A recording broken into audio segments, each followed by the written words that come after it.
Did we lose John? Yeah, he was on. I don't know where he He went. was on, yeah.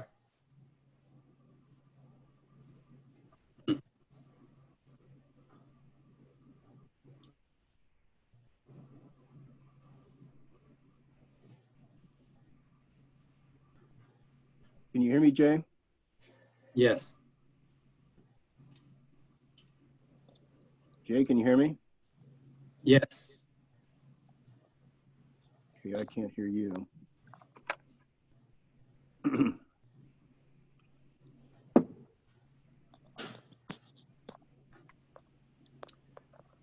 I can see you and you can hear me, but I can't hear you. It's not muted. Share content? No. Tell you what, I'll turn it up.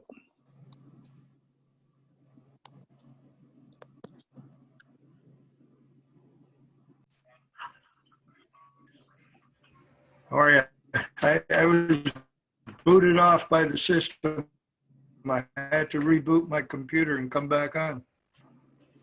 I'm sorry, I can't hear anything.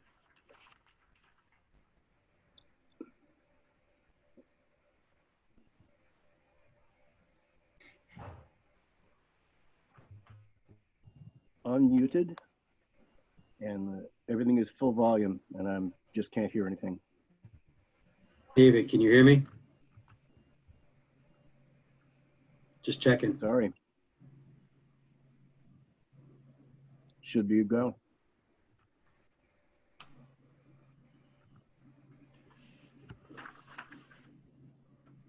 This is a drag.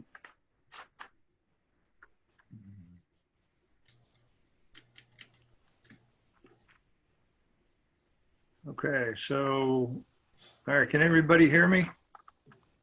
No? Can Yes. Yes. everybody hear me? No? Yes. Yes. Everybody except David, apparently. I'm gonna try to call him. Good idea. Does he know he can dial in on his Okay. phone? I'm not sure. Hmm.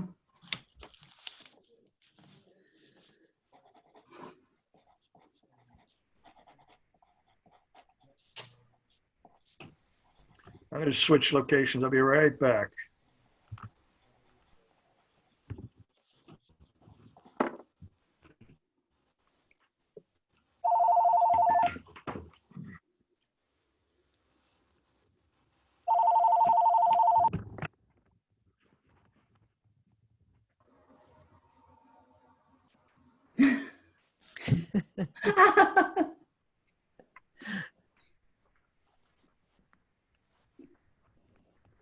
Did he just?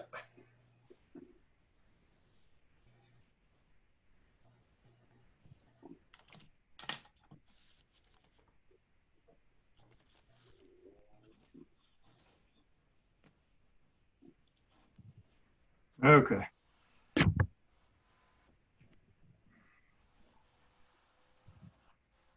All right, I'm back.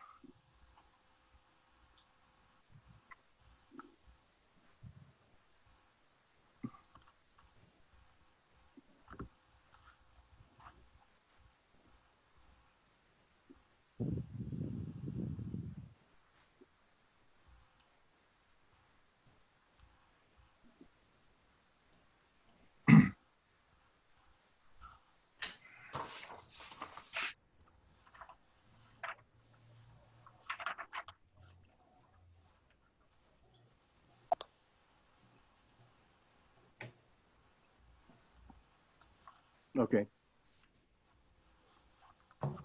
Okay. Not this number though, right?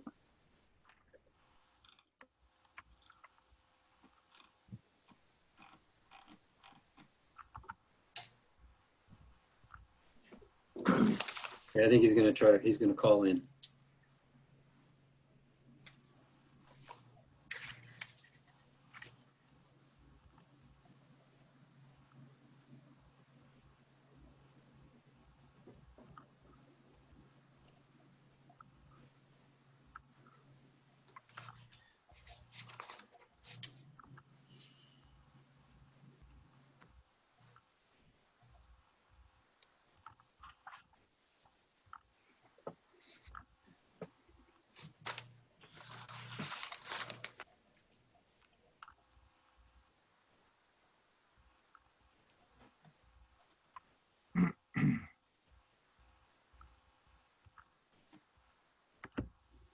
Jay, should we wait or should we continue?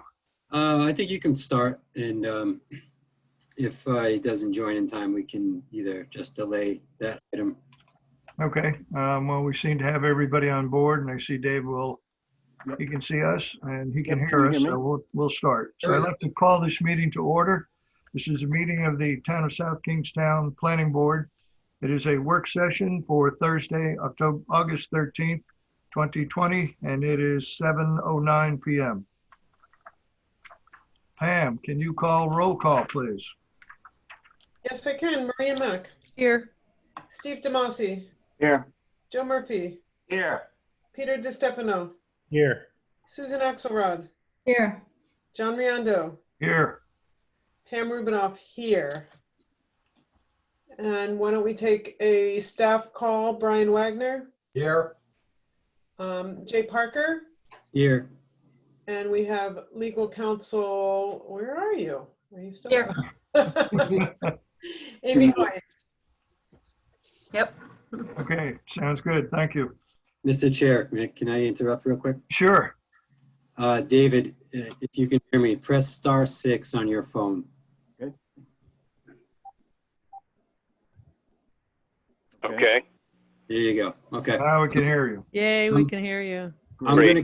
David, I'm gonna keep your camera, your video muted, so just use the phone to speak and listen. Sure. Okay, we're all set.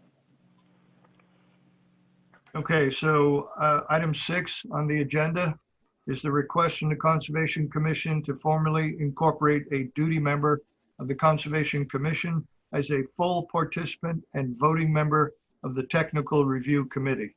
So I think we all received a letter from David Flanders as the chair of the Conservation Commission and seeking this motion on behalf of the Conservation Commission. Jay Parker, before we get into dialogue, any further comment or any other item that may have surfaced since you distributed this note? No, there's nothing in state law or anything that prevents adding a Conservation Commission member to the TRC. They would function. It would be our suggestion if it were contemplated, and as it's been drafted to you in the documents that I provided you, that they function similar to the planning board duty member. It does add a even number of members to the TRC. Yeah, that's about it in summary. Okay, and as Jay indicated, it would currently it requires a voting quorum of 3, since the TRC is held by 5 members. Adding the Conservation Commission chair or their designee would then jump it to 6. So as Jay pointed out, it would now quorum would be 4. Any comment from planning board members? I think this is a good idea. Every TRC that I've been on, David has been there and worked very hard and been totally consistent. So I would certainly support this. Okay, I would agree with what Maria said. very good. Yep, I don't have any issues. I also agree. I think that he adds a lot and ought to give him opportunity to push it up to the planning board on issues of his concern. So I support. Okay, sounds good. Amy, I just had one question. And in reviewing the documentation, we have the planning board bylaws. And on the second page of the document, under Article 3, Section 4, there was 4 appointed members of the board shall constitute a quorum at regular and special meetings. And it continues unless by the concurring vote of not less than 4 members. And I was under the impression that may have changed last year in the legislature. No. I know there was discussion, there was bills floating around to that effect. That's not ringing a bell for me. I do the land use legislative update every year. I don't think anything changed. I think maybe you're right, legislation was proposed, Maria. You followed it Yes. closer than I did. Yes. No, nothing- that has not changed. That hasn't, no. Yeah. And again, it has nothing to do with the vote. It's just, I was reading the bylaws and that struck me. So it didn't pass is what I'm hearing. Okay, because there was movement to do a quorum of members present. Yes, yes, I remember Yeah, that. and so, for example, if there were 5 members present, then 3 would constitute a quorum vote and not 4. So, all right, if that didn't pass, that's okay. I was curious. Okay, going back to the request from the Conservation Commission, I'm hearing positive suggestions from those that commented. And I agree. I don't see this doing any harm. If anything, it would help and bring some stature to the TRC. So I think we're all in favor. There is no set motion to be made, but I think we should take a vote. And so would someone like to make a motion to that effect? I'll make a motion. Okay, so we have a motion from Joe to accept the Conservation Commission as a voting member to the TRC. Do we have a second? I'll Second. that. We have a second from Maria. Any further discussion? Wondering if this should actually be on our regular agenda if we're going to vote for it, so we could ask that this be placed on our next regular meeting. Amy, would that be more appropriate? Yeah, so Jay, I should know off the top of my head, but I don't. The procedures for amending the subdivision regulations, what is required beyond a vote? Yeah, it requires a public hearing, I believe. Okay, all right, so then that's what would, then the motion can be direct staff to move forward in that direction. Okay, all right, It would- so, Obviously, I think, this is Jay, it would include amendment of the documents that were provided to you this evening, the bylaws, the subdivision regs.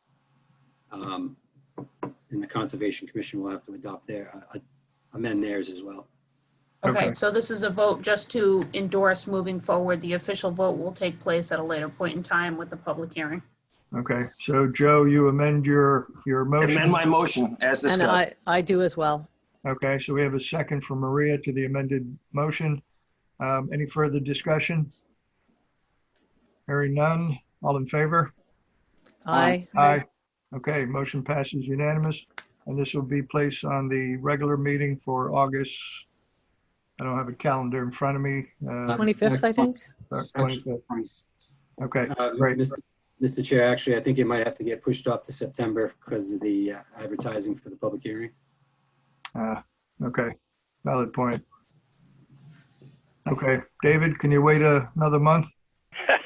Yeah, Right. thanks. We I'll be need- at the meeting anyway, so don't worry about it. Right, we do need 3 weeks' notice. Okay, all right, so this will be on the September docket. Okay. Sounds good. Well, thank you for your time and consideration. I appreciate it. Okay, you're welcome, David. Thank you, David. And I'm going to sign Thanks. off. I'm going to sign off and say good evening. All right. Thank you. Thanks. Bye, David. See ya. Okay, item D, SK Homestyle Project and proposed zoning ordinance amendments, relative cottage zoning. Can we just inclusionary reiterate, zoning, and I'm accessory sorry, I Dwelling. don't think, we unit. didn't do that one as a roll call, but just for anyone else on the phone, I see one phone call person, one phone call attendee. All the members present voted in favor of that last item. Yes. Okay.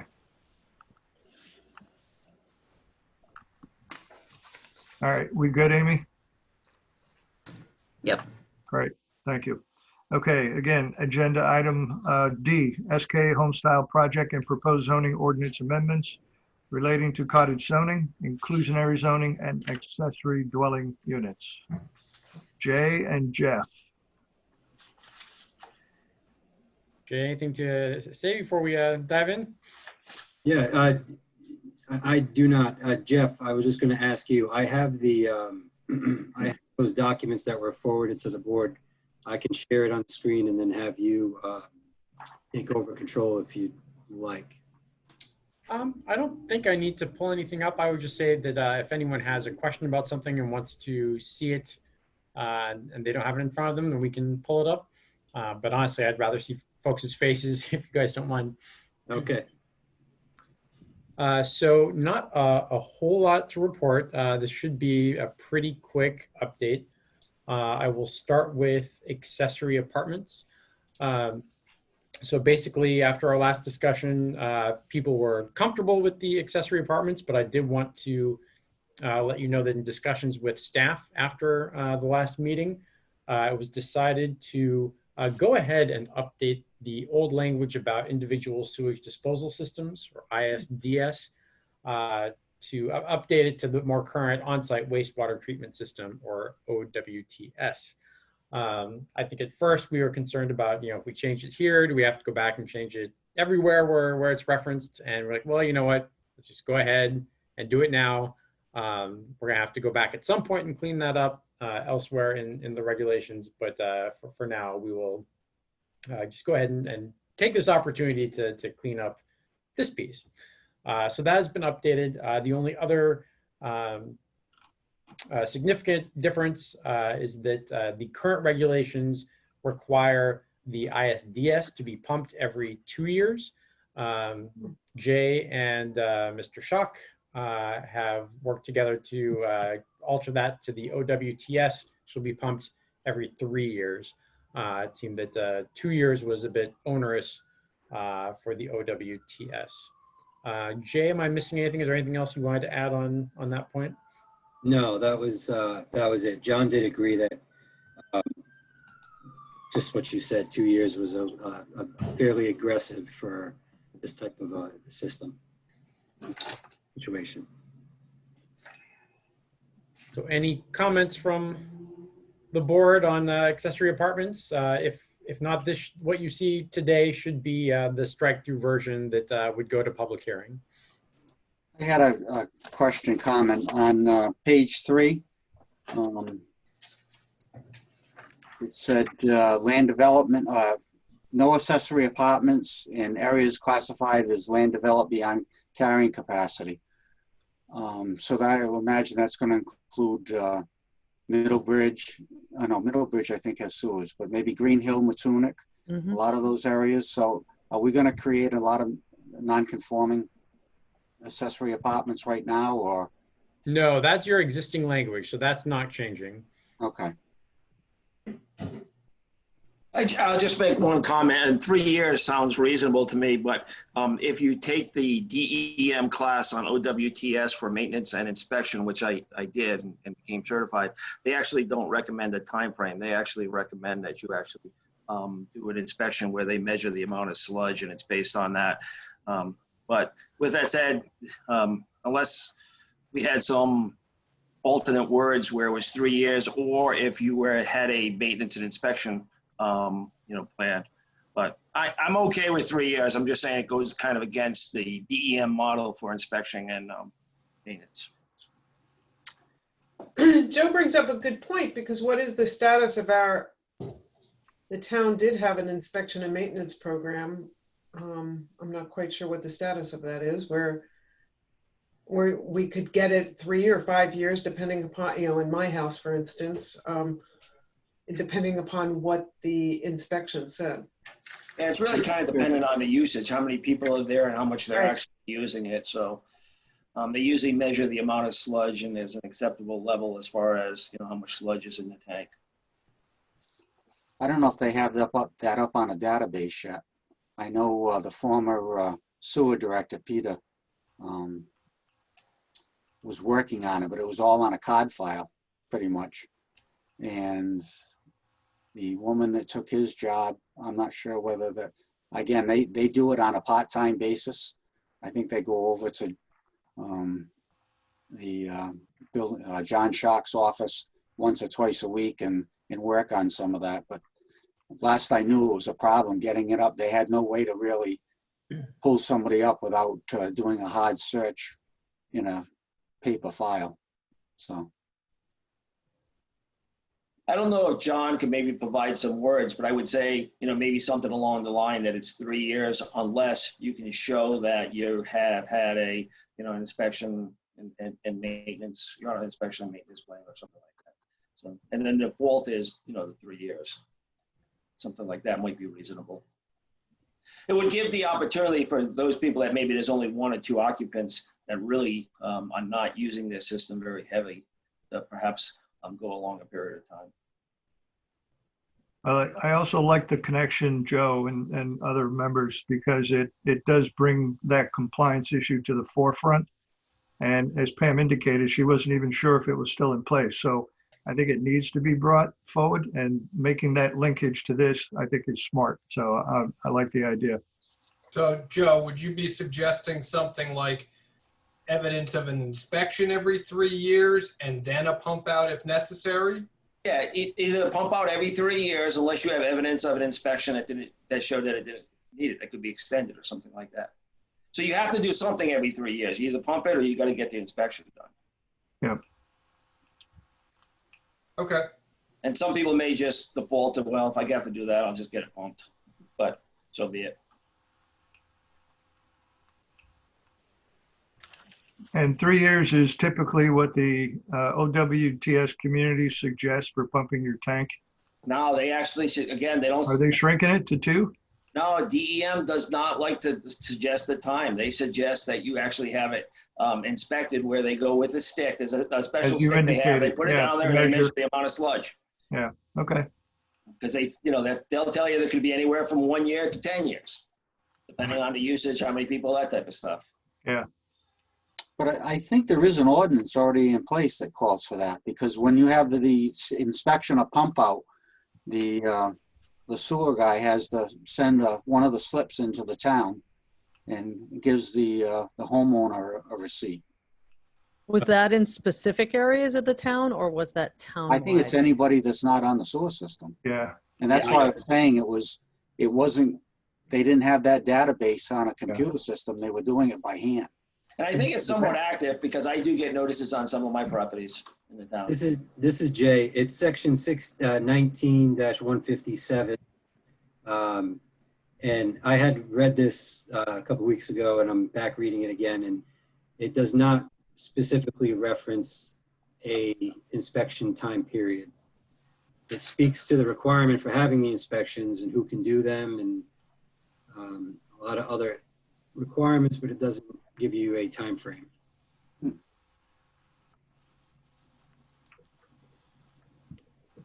Any worthy discussion, any other comments relative to what Jeff has presented to us or presenting?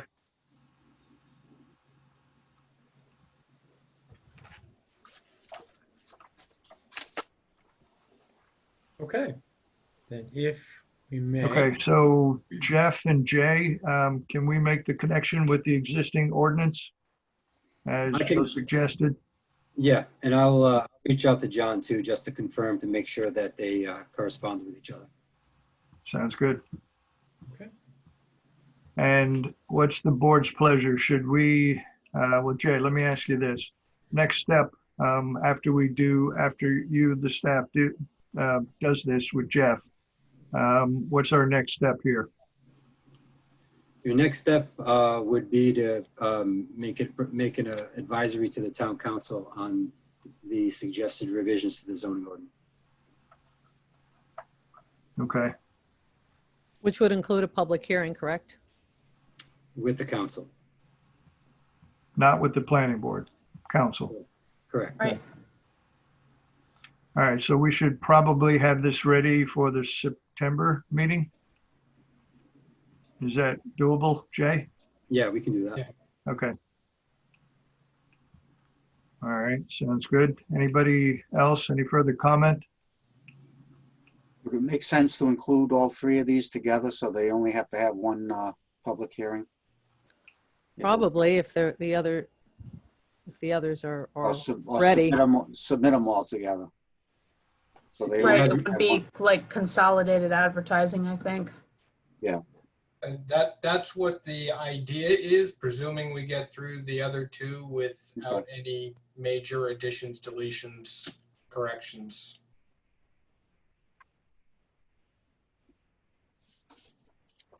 Okay. All right, so it sounds like we seem to be on the same page. Minor investigation by Brian, Jay, and Jeff. And this will be positioned for the September board meeting. And we can have a vote to forward it to the town council with a recommendation to the council. Okay, Agreed. all right, sounds like a plan. All right. I'm going to switch and the agenda items right now. We have the election of officers, but I think I'd rather, as we typically have had, we'll put that at the end of the agenda. We'll do that in the final steps. So why don't we get into the item F, general discussion on state law governing conceptual master plan review. We're not finished yet. John, we're not finished yet. We still have inclusionary zoning and cottage zoning. Oh, I'm sorry. All right, jumping the gun. When I heard everybody that we're putting them together as one motion and as one public notice, I got carried away. Sorry. All right. So if we may with Trying to move you out, Jeff. Trying to save you some money here. Save less money. So for cottages, it's another one that the edits have been minimal since you last saw it. I think the biggest piece of conversation the last time we spoke was around parking and the parking maximum. So where we landed, you'll see in this draft, there's still a 1 parking spot per unit minimum, and then anything above that has to be pervious. So that's how we got around that. It can be pervious in any manner. So there is no longer the maximum of 1.5 spaces, but anything above that 1 space per unit will have to be pervious. And then one other thing that we changed in conversation with staff, and it's just a very small rewording for clarity, was around stormwater management. We made it clear that stormwater management is only okay in the open space, the required open space, if it is a swale or natural conveyance. The way it had been written, you could have conceived it as meaning that so long as there is a swale in the design, then the rest of it can be hard stormwater management, which of course was not the intent. So we have clarified that. Otherwise, any amendments have just been clarifying text and have not changed any of the intent of this piece. Again, you'll see this is not in strikeout or track changes, because this is a new piece, and we have landed it in section 502. So this would become new section 502.7.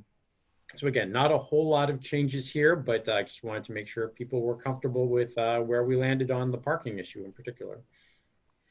I just want to verify that the open space cannot be used for the pervious parking. I would think that it can. I just want to make sure that's clear. Yes, that's correct. The parking is not, you cannot include parking in the open space. I also had a question about that common open space G with the stormwater facilities. You may recall that the cottages on Green had numerous swales and conveyance systems in their open space to the extent that it was too much. Is there language that we should consider so that all of the stormwater swales and so on do not take up 99% of the open space? Well, that's up to you all. I mean, if you wanted to say may take up no more than 50%, may take up no more than 25%. It's really just a matter of what you're comfortable with. But Jeff, besides picking a number out of the hat, can you guide us along with what you may have done with other communities? Well, the language you see here is what we have used in other communities that have adopted this. And,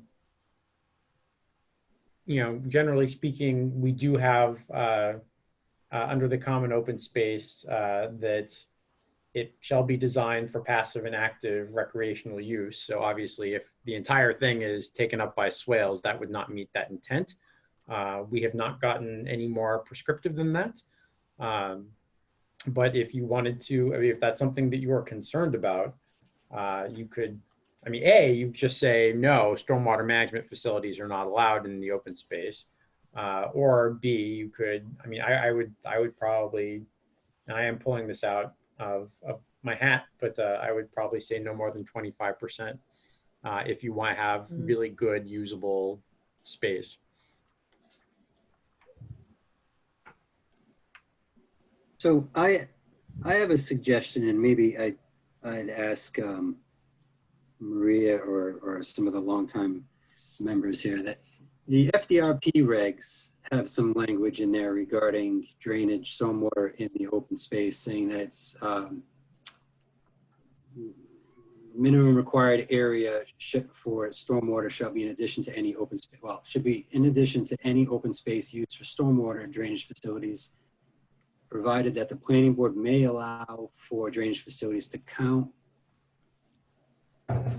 in the required open space area if it finds the drainage areas are designed as a fully integrated part of the open space. Would something like that work? It seems to provide a little bit of flexibility rather than a hard I like number. it because it would be consistent with the flexible design. So across the board, we'd be handling it the same way. Yeah, I think that language would be useful.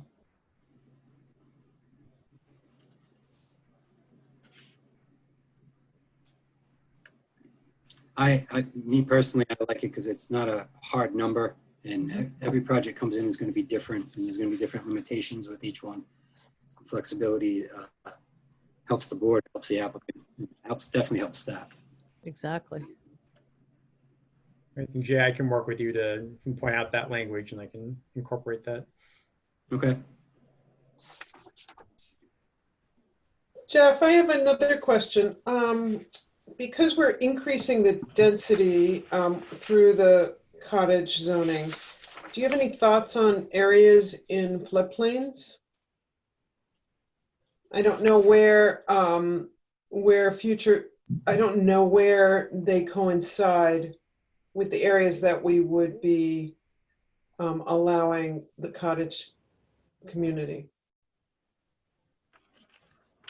Well, I'll put that back on staff. Are there any concerns about, you know, if you built any type of development according to your floodplain regulations, that would not be adequate?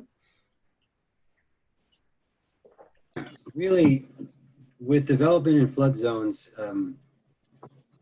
it's the physical development of the structure. Many times that coincides with lands developed beyond carrying capacity because they're in sensitive areas. I don't know off the top of my head without looking into it how much of an impact that is going to have. Because it'd have to be in a sewered area anyway, correct? Yes, you have to be in a sewered area anyway. You have to be in the future sewer service area and connected to sewer. And you would, if you were also in a floodplain, you would have to meet all of the floodplain requirements. I don't think, you know, that this type of housing poses a particular challenge for complying with your floodplain regulations. My apologies. Every time, whenever I hear a floodplain question, I automatically think coastal, and because it seemed that 1 year we spent doing the coastal zoning, I can't shake it. Yeah, all those rivers that we have. Yeah, it's just a, you know, it's just a question in terms of, you know, clearly will be, you know, I know that in some instances we don't want to try to promote having certain kinds of buildings or certain kinds of uses in floodplains. I know some communities are looking at, you know, for instance, which doesn't have to do with this, do not put low-income housing in floodplains, even if they are up to standard. You know, so just thinking about, so it just kind of came to my mind thinking about increased density in floodplains.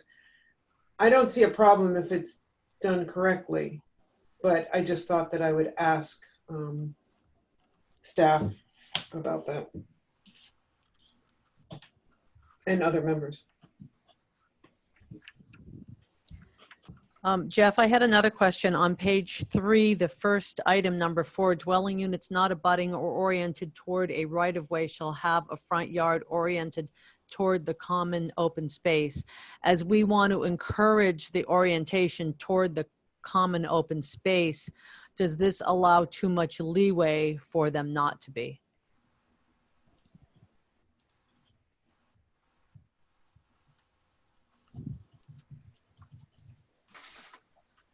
I'm thinking.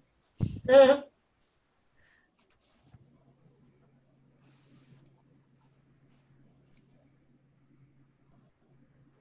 I think the fact that because the garage doors can't be oriented to the open space, that might make it a little more difficult. Not saying it's impossible, but Right, because it depends on the orientation of the garages. They may not necessarily be, they may be on the side rather than on the front.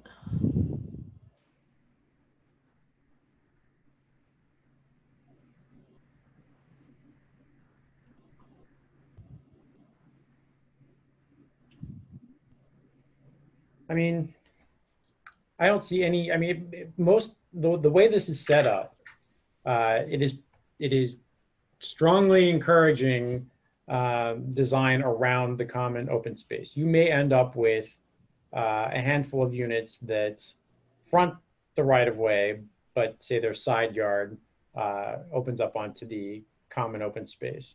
So this is just another one of those things where how prescriptive do you want to be? Like, do you want to demand that every unit opens up onto the, fronts on the common open space, which you could do. I think, again, everything in combination is going to strongly push developers in that direction. But yeah, you could end up with some that are fronting the right of way and the common open space becomes their backyard or their side yard. I just think about how sometimes in FDRPs or conventional subdivisions, you'll have even at a smaller, more condensed design, you'll inevitably have some people want to have multiple curb cuts and the house is not facing the green space. And this would be an opportunity to have that cohesion. I'm not sure what the language should be to help us in that regard, but again, it was just a thought that I had after reading the language. And I'm trying to think that, like the example that we had in a pre-app on Columbia Street, that was an access road that went in with cottages facing that access, and then there was the open space was at the end of it. Right. So how would you have all the houses facing the open space in that case? If the open space is located at the end of that project or development. Well, I think on number 4 on the top of page 3, it says dwelling units not abutting or oriented towards a right of way. Right. They'll have a front yard oriented towards the common open space. And we also have common open spaces shall have dwelling units that face each other across the common open space.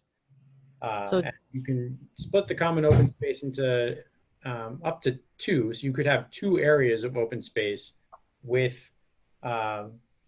homes facing each other. So again, most of the language is directing people to do that, but it is not a requirement. So again, it's that balance of encouraging what you want to happen, but not being so prescriptive that you walk yourself into a box if the site just doesn't allow for it. Jeff, I note that in section I, paragraphs 3 and 4, there are additional requirements dictating where garage doors space and cars and garages and carports can be located. Have we thought through to make sure that these sections are all playing well with each other? Because I'm trying to do it in my head and I'm hurting myself. I just, Well, again, yes, we've used these in other communities. We have thought through all this. And yes, I think they do play well together. We didn't put them together in in a bubble. We thought about this holistically as we were putting all this together. Union Studio was also very much involved in this design. I mean, is there anything you're concerned about? no, I mean, I heard Maria's comments about, orienting the dwelling units towards the right of way or the common space. And then I recalled that there was these additional restrictions about where the garage doors could go. And I just wanted to make sure that that these different requirements had been, vetted. Yes, absolutely. So I mean, to be And clear, when I work said in that the all real these physical together world. are pushing a development towards that orientation towards the common open space, it's because it's not a requirement. It is very much encouraged that they're oriented towards the open space, and is very much encouraged that the parking is not. And so once you put all those things together, you don't have garages that are opening up onto the common open space. You don't have garages that are located between the common open space and the house. So again, it's really, they are working in combination, the parking requirements and the open space requirements, to orient the housing in a certain way. So they are definitely designed to work together and not be at odds. Okay. Could I chime in, please? It looks to me, I'm sorry, I'm new to this. It looks to me like we're asking for folks to pretty much orient themselves toward the right of way. And I think that would lend itself to blending in better with a street community and with a neighborhood that's there, as opposed to the back sides of houses. Was that the intent of this? So again, I would say that we are more encouraging of the houses to front on this common open space. Yes. But we are leaving open the opportunity to do what you just described, where if you have your main street, you may have some cottages that are fronting that street. And so from the street, it looks like you've got 3, cottages along this road. And then to the rear, you've got a common open space where others are fronting that common open space. You've got garages to the rear of those or to the back of the complex. So again, I think that's actually a really good example of why you wouldn't want to necessarily require all units to front the common open space, Right. because there may be instances where it is a better design and is more consistent with the neighborhood if you did allow them to front the street. So That's the intention. yeah, I'm thinking of an example that currently, and I'm thinking of the Habitat for Humanity's 4 housing, the 4 houses that were built on North Road. So Susan, this is right in your backyard. Yes. And if, again, if you consider the front unit was facing North Road, Yes. the driveway to the right was accessing the other 3 buildings, and those buildings were facing the access road. Yes. So that's kind of an example I'm thinking about, that what this would do. And what Jeff alluded to as an example, where if it's on the main road, the right of way, they face the right of way. Yes. And so that's a close example that popped into my head. That has much more appeal to me than seeing the back sides of any houses. Yeah. From public space. Yep. Thank you.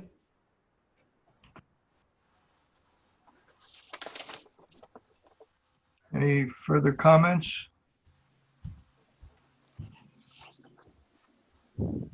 Only that we just want to make sure that we do encourage, because rather than 3 or 4, we could have up to 15. And we do want to make sure that someone doesn't put in a right of way or a roadway and then have all the houses facing that roadway with the open space behind, because that does take away from the cottage feel.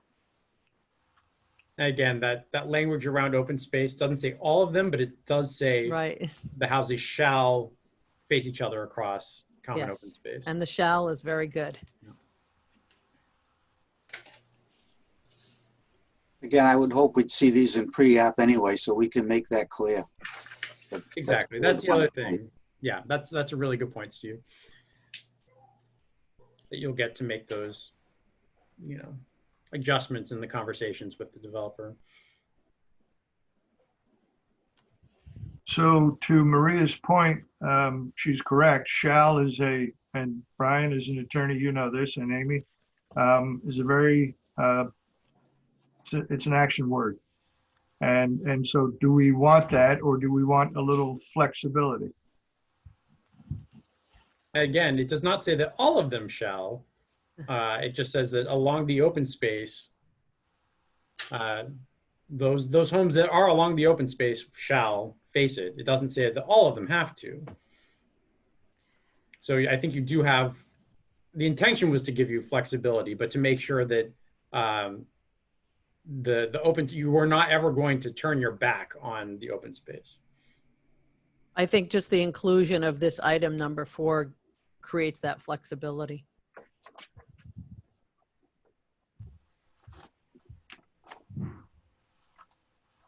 Okay. Jeff, do you want to continue? Okay, so let us move on to inclusionary zoning then. We will make those edits as discussed.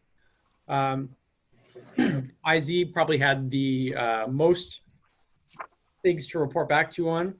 I will say for both the cottage community, and there's also a reference in inclusionary zoning, we did work with Amy on the language to make sure that it was okay on how to refer to the future sewer service area as the geographic area in which cottage communities are allowed. So we just reference back to that map in the comprehensive plan as amended, and that is how we are referencing that within the zoning. So in terms of inclusionary zoning, you'll see there were some minor text edits to the findings section. Again, nothing that changes the intent, just some text edits from staff. You'll also see, and this was a good catch on Brian's part, both your existing language and the new language that we've added had multiple terms for affordable housing. We used affordable unit, inclusionary unit, and so forth. So we landed on low to moderate income housing unit, or LMI housing unit. And so I've gone through and made sure that we are consistently using that terminology throughout. So you'll see that changed. The biggest conversation that we had last time we talked was about the amenities that might need to be required if a developer were to take advantage of the extra density bonus based on total housing. So where we landed with staff and conversations with staff is that we have a list of 5 amenities, and a developer would have to demonstrate compliance with at least 2 of those in order to receive the bonus density, the extra bonus density. So that's connection to sidewalks, which we had already had. Walking distance to a bike path or trail within a quarter mile. Walking distance to public open space within a half a mile. Walking distance to private open space of at least a quarter acre in size within a half a mile. And then also within walking distance within a half mile of a public water body, riparian land, or public trust land. So as long as you can demonstrate at least 2 of those things, and again, still you have to be connected to sewer, then this body may grant them that additional bonus. So let's pause and talk about that. Just wanted to make sure that we hit that nail on the head.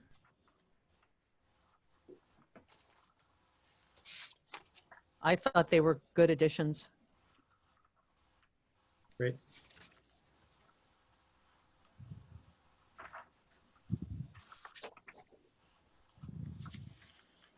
So a few other things, just a few small things.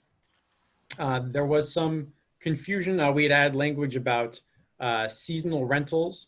And Brian may want to chime in on this one.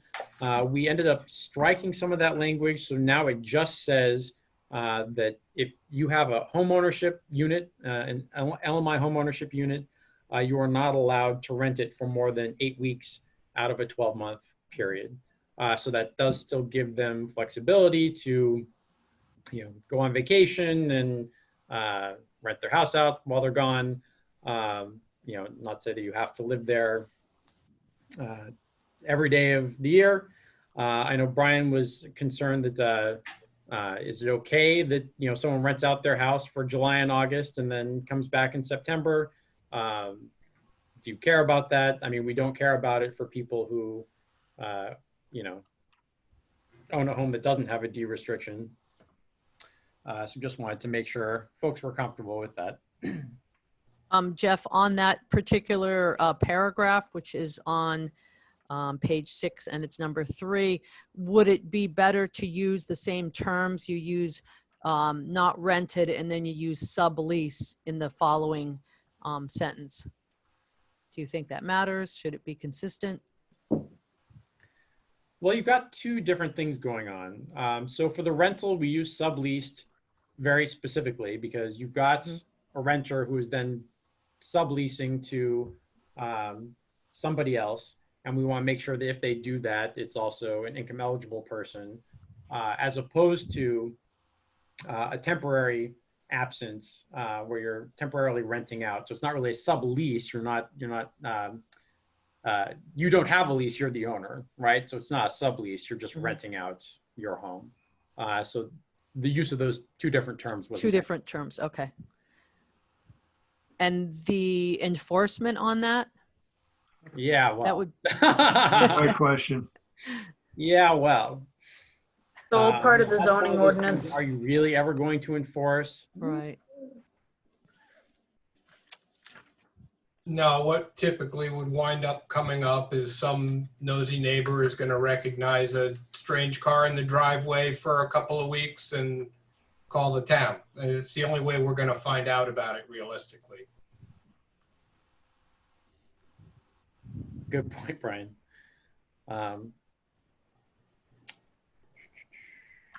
So another thing that we deleted, Horsley Witten had added and then thought better of it after conversation with staff.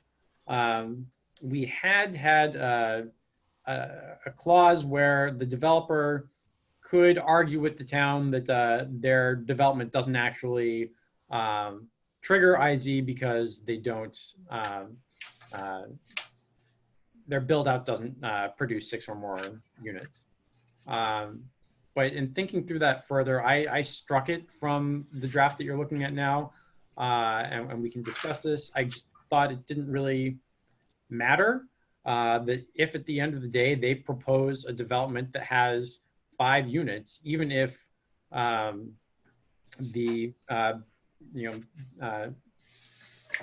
yield says that they could build 7 units, doesn't matter. They're building 5, so they're not triggering IZ. But then you have the next clause, which says that if after they've built those 5, they come back and say, well, we could have built 7, we're going to build our other 2 now.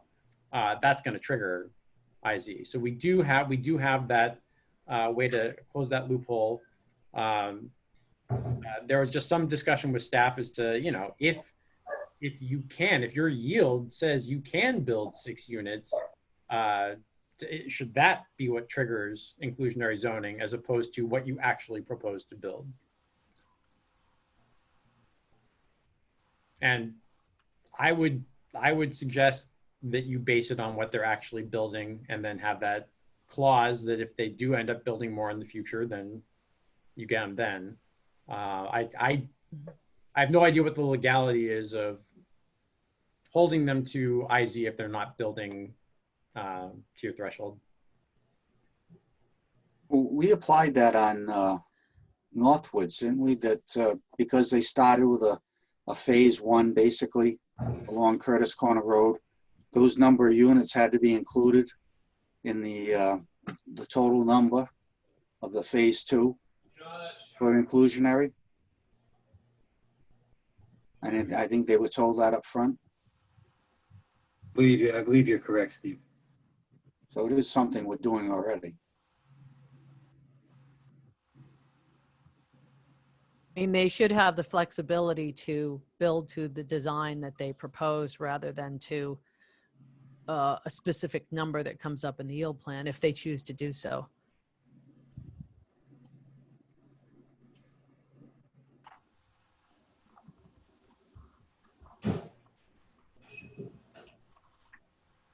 Well, I don't know if there's any other discussion on these points, but that was everything I wanted to discuss with you today, unless there was anything else that struck folks as they were rereading these.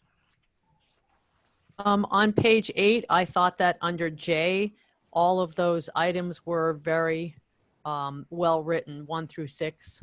Those were really good additions.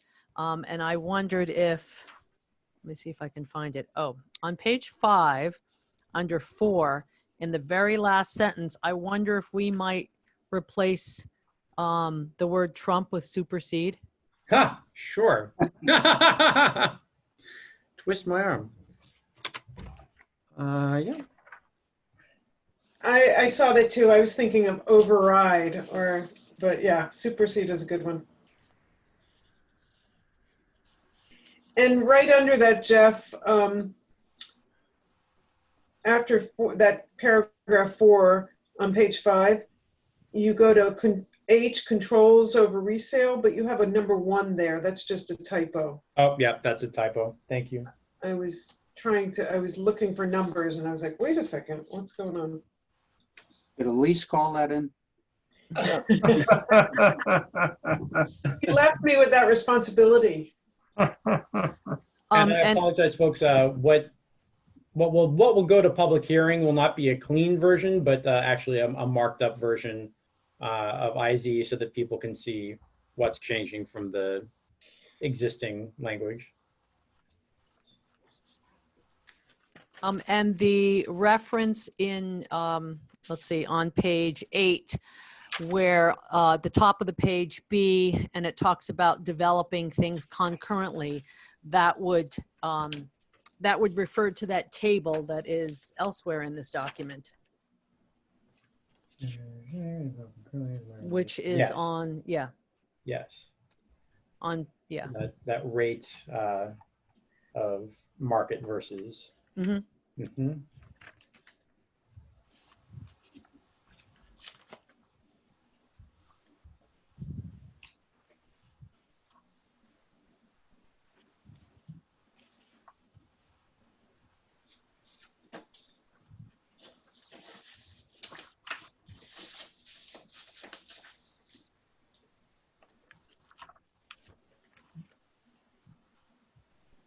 Good. I think then we're looking good. I think we're in the nitty gritty now. We'll make a few of these final edits, and gosh, I hope public hearing in September.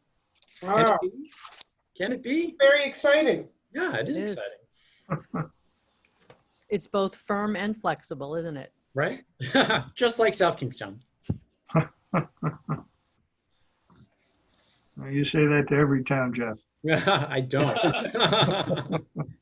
Every town has its own personality, and South Kingstown, yours is very distinct, and this feels right for you. I think. I hope so at least.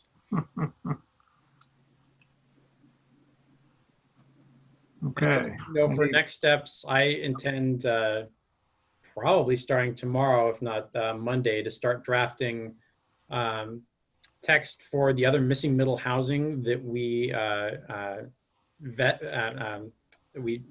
tested out with the survey. I think what you're going to see is going to be things very similar to what we did for cottage communities in terms of structure and scope. I think you'll also see a lot of those housing types, at least as a start, being based within the future sewer service area. We may have to be more nuanced in the geography for these denser types of housing. So I expect that will be a big part of our conversation when I come to you with those drafts.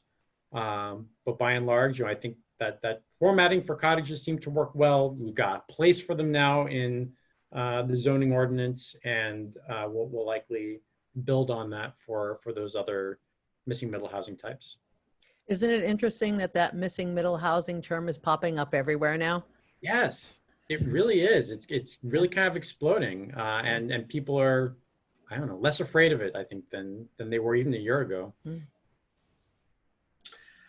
Question, Amy and staff, what are your feelings? So this is going to go to, these various things are going to be going to hearing in September. And I'm just wondering, like it came up at one of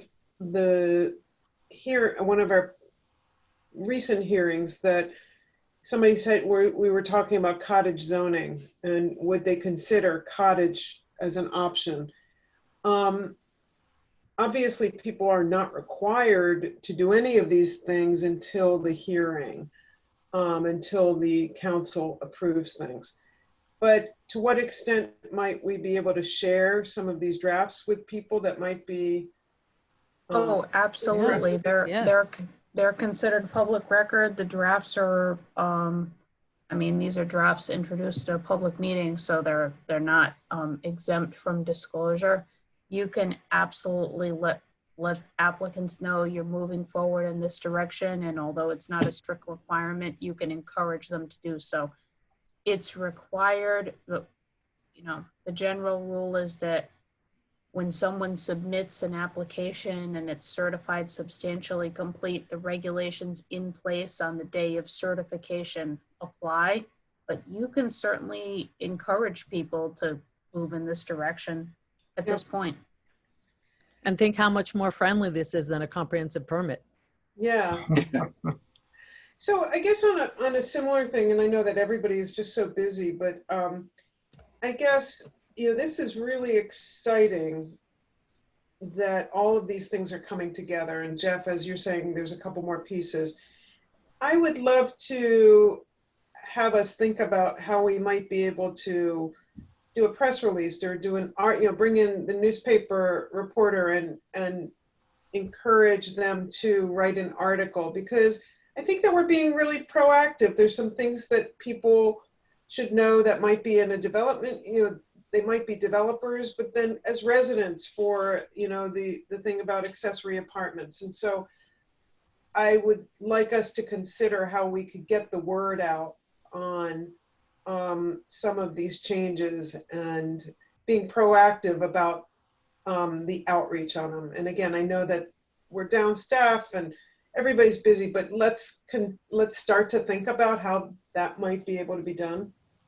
Yeah, I'd be happy to work with staff on a press release. That'd be great. We've got our list of 300 plus residents on the that we have been gathering since the comprehensive plan process, and we can work on an e-blast to that group.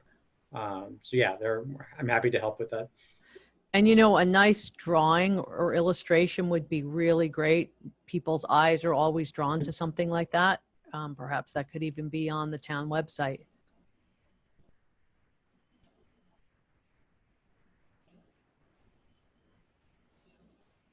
We can certainly reach out to the local newspapers as well and ask them if they have interest in doing a positive story instead of a pandemic story. Not too many reporters left. No, there aren't. So maybe from a professional perspective, the Land Use Institute out of Mass, that'd be interesting if they would post that in their newsletter.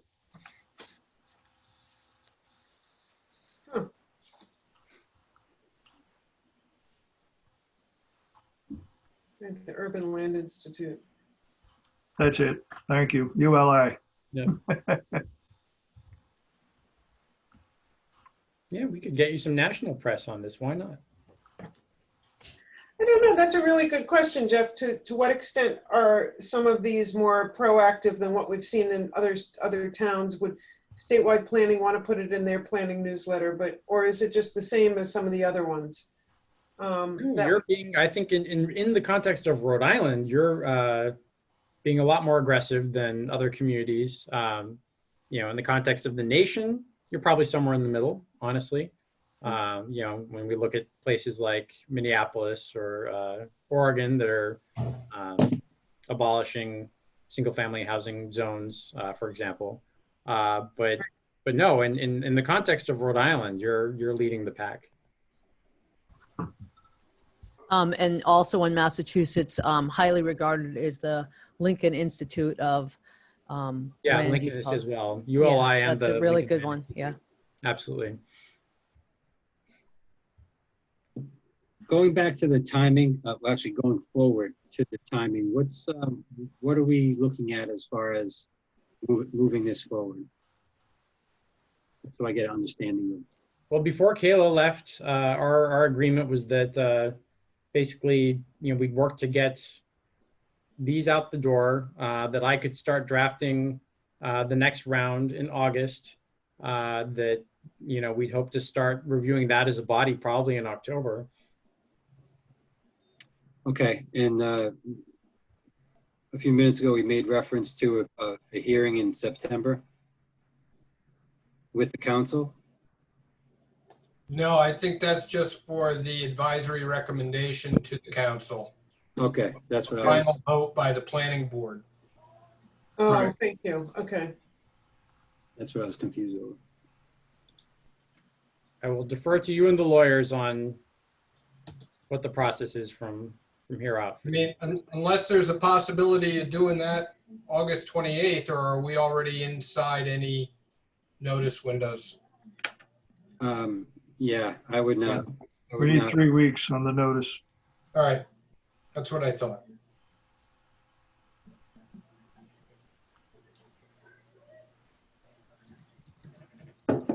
Okay, anything further? Staff, Brian, Jay? Oh. We're good? Yep. All right. And Jeff, thank you very much. Appreciate it. We'll turn that right around for you. Great. Thank you, Jeff. Thanks, Jeff. Thank you, everyone. Thank you. Thanks. Take care, Jeff.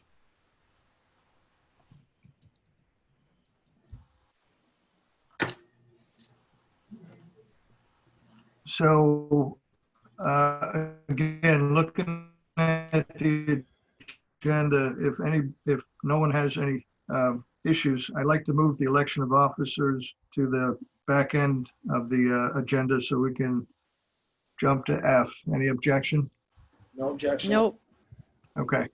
John, do we need a motion for for that public, to the recommendation to the council for these 3 items, or did we get that? No, They're not we're finalized. We're gonna wait till they're finalized? Yeah, we're gonna get that for the September meeting, Steve. It's gonna be Okay. posted, and then we're gonna see it for the September meeting, our full meeting in late September. Okay.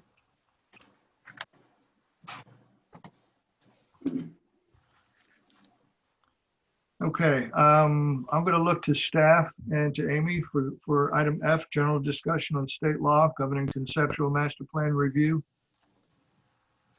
Jay, I'm ready to go ahead. You say, Jay? Yeah, I'm ready to go ahead. You want me to intro? Well, in regard to this item, Amy and I had spoken, and I felt maybe it was a good refresher. There have been several applications where that have come before you for conceptual master plan, and through discussions with the applicant and various complexities with the projects themselves, it seems that we have gotten down into the weeds a bit more than we really need to be or should be. That's in turn caused continuances and delays and lots of additional legwork on the applicant side. And I thought it would be a good time just to briefly refresh everybody that, you know, the conceptual master plan is meant to be conceptual, where you're not getting down into engineering design or landscape, final landscape amenities. And with all of that, if we can focus on staying out of the weeds, the applications and the agendas meetings may not go as long. For instance, there was recently an extensive discussion about landscaping, particular plantings and types of plants in buffer areas and open space that probably could have been summarized at a higher level, where the concept of the depth of the buffer was agreed to, and the idea that it would need to be appropriately screened per the subdivision regulations, and fall short of actually diving down deeper than that, with the expectation that that direction will be brought forward at the preliminary plan stage. And Amy, if you have anything else to... Sure. I want to start the discussion with the definitions from state law, right? The Development Review Act actually defines that there's two places we can look at in state law. And the first is the definition section of the Development Review Act, which is 452332. It defines a master plan as follows: an overall plan for a proposed project site outlining general rather than detailed development intentions. It describes the basic parameters of a major development proposal rather than giving full engineering details. So the second place we look at is in the general provisions for master plan requirements for major land developments and major subdivisions, 452340.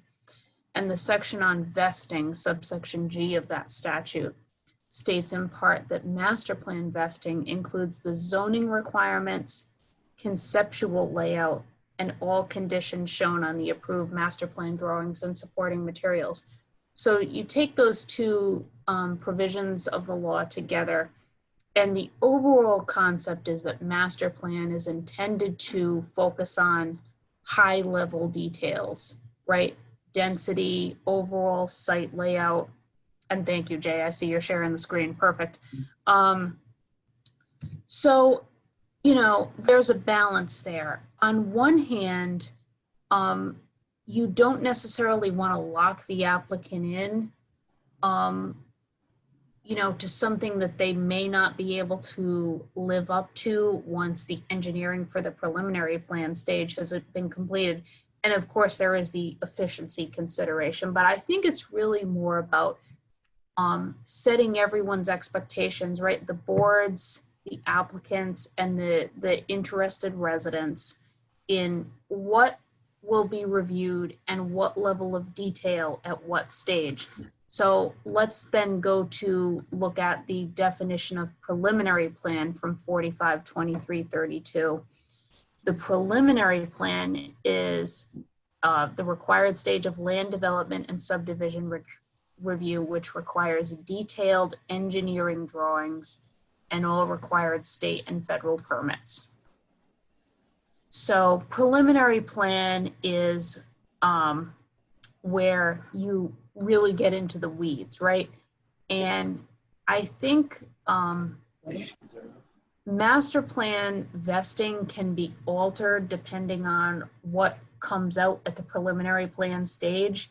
But in general, you know, if you're vested at master plan for a certain number of units, the board can't back down from that unless it's shown that, you know, the engineering makes it clear the site can't support whatever number was agreed upon and approved at master plan.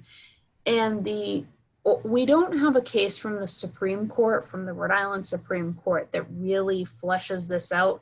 But the leading case on this at the Superior Court level is Town of Smithfield versus Bickey Development. It's a comp permit case, so a case where the Superior Court reviewed a decision of the State Housing Appeals Board. from 2012. In that case, the Smithfield Zoning Board denied a comprehensive permit. I think at that point, the zoning board was the local review board under the LMI Housing Act, at least in Smithfield. So the zoning board denied it based on concerns over sewer service. The State Housing Appeals Board reversed it, and the Superior Court reversed Shab's decision approving the master plan. And Judge McGurl discussed, you know, at master plan, you don't have to get into the weeds, but you do have to present kind of a general plan for addressing issues that are obvious at that stage of review. So, you know, a lot of these cases, each side can use it to support what it wants. But I think the real takeaway from that is you need, if there are issues that come out related to topics that will be covered in greater detail at the preliminary stage, things like traffic, things like environmental impact, things like, you know, sewer service or infrastructure issues. When issues come out, the applicant can't simply say, oh, we'll deal with that at preliminary. They have to put forward some kind of basic general plan for dealing with those issues. But local review boards, whether it's comprehensive permits or regular subdivisions, regular land development projects, are advised that, you know, you've got to be careful when denying applications based solely on those criteria at master plan level. And really, I think this board, you know, just like most boards, right? We generally approve projects. You know, we'll put them through the ringer as we should, but I think it comes down to, you know, at what stage should the planning board's review be most detailed and maybe most protracted? I'm going to suggest probably at the preliminary plan stage for most projects.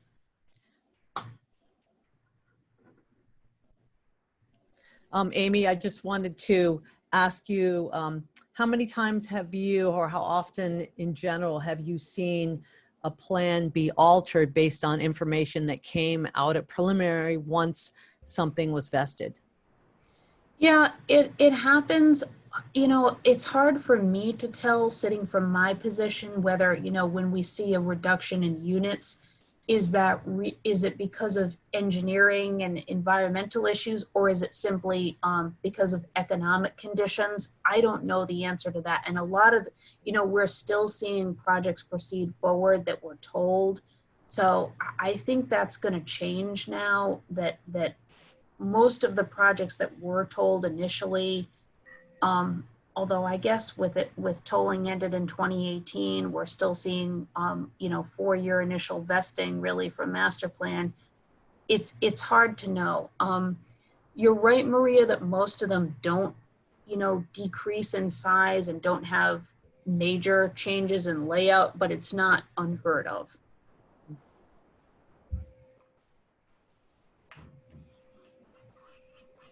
So Amy, I think listening to your presentation, I'm thinking of 2 projects recently where sewers were being discussed, and probably almost, you know, the feasibility study was being advanced in the master plan, the conceptual master plan stage. And we saw how one was spooked by that. We're currently dealing with another one where that is an issue being driven pretty hard at the master conceptual plan level, acknowledging, and I'm glad you're saying this, that it really needs to be worked out in the preliminary stage. So I concur with that, and in particular because when I think of the first example I used, which is industrial zone property, it pretty much kill the appetite for the developer to proceed, in my opinion. And so And we kind of wrote it. So shame on us, I guess, for allowing that to happen. So I'm kind of glad that we're having this dialogue right now to remind us of what we can or cannot do and how we should be guiding ourselves and conducting ourselves in various stages of review. So thank you for that. I think it's important, it's necessary. And you know, we've got to, you know, we can't let ourselves be taken by the emotional outcry of the public when they first get in on these. And even though it may be legitimate, and I'm not saying it isn't, but we have to be careful. And that's important for the entire board. And I think that's why we try to ensure that we gather as much information and research. And sometimes it does involve a traffic study or something at master plan, so that because of actually efficiency, because if you get that out of the way and it's a given that it needs to happen, then you have the density vested and you can move on to preliminary. But it totally depends on the project.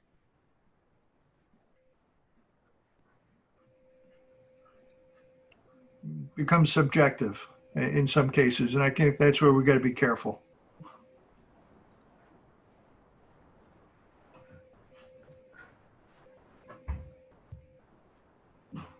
So I just want to thank Amy for that rundown. You know, this was put on the agenda as I thought it would be a good time to just kind of give a little refresher on that. And sometimes it's good to take a step back and realize where we can make efficiencies in reviewing projects. So. I think it's always a good idea at master plan to advise developers when you are aware of certain technical details of concern, and maybe advise them to focus on that when they come back in preliminary. But I think what Amy is trying to emphasize is you don't need the actual details at master plan. Exactly. Thank you. Right. The word that the Superior Court used, or the phrase, was a generalized plan is what should be presented at the master plan level. You can't expect someone to conduct the detailed engineering required to support the findings required at the preliminary stage when it hasn't been approved before for master plan. That, to the developers, that's putting the cart before the horse, right? They want the approval in place, to get the financing. So it's just a caution about, being careful. And, to the public also, we do so much on education. It's hard for me to put myself in the position of someone who's, unfamiliar with the process. But I think the message needs to be from master plan: this is not the public's last opportunity to weigh in on this. This is not the planning board's last opportunity to review this. And in fact, the review at the next stage will be more detailed. Kind of like what Brian said regarding that, let the developer know what you're going to be looking for. And in the case of if it's a traffic study, that we can, at master plan approval, tell them that we're going to want that traffic study, but also we're going to want the traffic study at the beginning of that preliminary approval process, because so many times we get a month or 2 months into an approval process and we're still waiting for the traffic studies, which, and then we're pushed up against the timeline, and then it gets down to a bargaining and tooth and nail on who's going to give. So I think he made a good point. Get that established at master plan. When they're ready to come in, this is what we expect when they open up that first meeting. And particularly since we're dealing with shorter timeframes. Yeah. Right. We don't have to continually be scrambling to get information from them, which they say, well, it's going to be kind of hard to get. So. And I think we all know that things like detailed stormwater calculations just aren't going to be available until preliminary. That's, And I think the same can be said for the sewer feasibility study as well. As far as letting them know that that needs to get addressed early on, because that particular item is not a checklist item. So the application can be deemed complete and still not really have direction on that. While the application's going forward, they're still submitting the feasibility study. They're still engaging with DPS on determination. That's something to think about. And I know that some communities have as part of their checklist sort of a general, anything that planning staff or the board may deem necessary. And that's often something useful. Yeah, and I think we could be proactive with that stuff too, meaning if we know a project's coming up or something and we're going to require this, we should be asking this at that first meeting. So we have plenty of time. Sometimes I think we go down a path and we're all going down this path and we're not really looking at all the direction because we're going down one stream, and then the meeting's over, then the next month comes up and then we say, oh yeah, by the way, let's have this next time. So not only are we up against the clock, but you know, because we're going down one path, we might have forgotten to require that. So like an unofficial checklist to say, here's the thing that I think we should do. That's why I think pre-application is so useful, because we can have an exchange, we can talk about design concerns before they've spent any money. And it's so much easier for them to get where we're coming from at that point. It's a really useful stage. Jay, when you certify a preliminary plan is ready for submission to the planning board, if we had a master plan required that they submit a traffic study, is that part of the checklist of information they have to have available before they can be deemed certified, or? No, off the top of my head, I don't think so. So is there some way we can require that? Again, because, you know, if they take a month or 2 months to do, we've already lost a month when we open up the meeting. You know what, I'm gonna withhold that because I gotta actually go look at it and see that. The checklist for the major projects are extensive. And obviously there are times where a traffic study is not Well, again, I mean, it would depend on the project, Right. obviously, but. I mean, maybe Amy can correct me, but the way we always dealt with it in Coventry was it was the checklist plus any specific requirements or directives of the board incorporated into the previous decision. Okay, that would work. Yeah, you know, I've recently looked at some checklists and Coventry's was quite good, actually. It was There you go, Brian. extraordinarily extensive. I didn't make it up. I can't take credit for it, but it was a pain in the ass to go through it. I'll tell you that. I don't know, Joe Murphy's smiling. It looks like he's looked at one of those. Yeah, Joe has.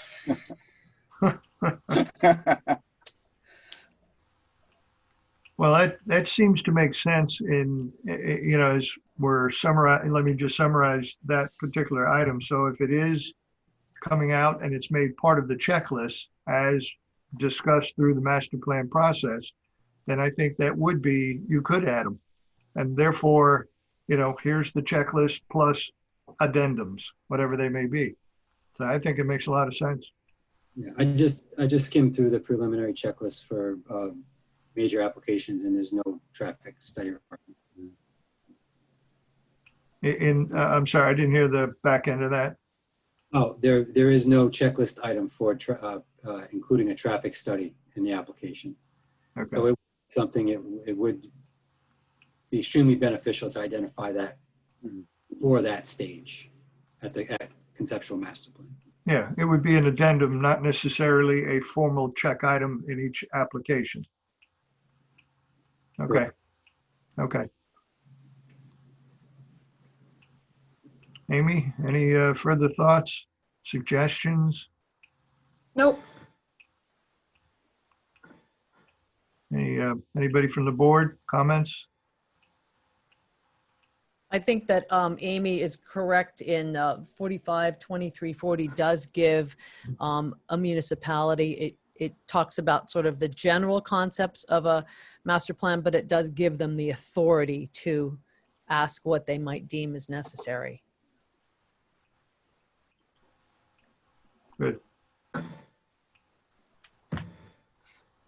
This just reminded me, and I don't have it offhand, I have it in my folder, the pamphlet that has the pamphlet on planning that we were then starting to put out at the public Yep. hearings. The trifold, yeah. Yep, the trifold. So it's a good reminder. I know that when, often when we were coming to town hall, I would always have that in my packet and always look at it. And so it's a good reminder because it does give some of the details and definitions. Now, if we could only change the names and get rid of preliminary and call it something else. Right? It doesn't make Right. sense. Yeah, it doesn't. Doesn't, Phase 1, phase 2, phase 3. yeah. There you go.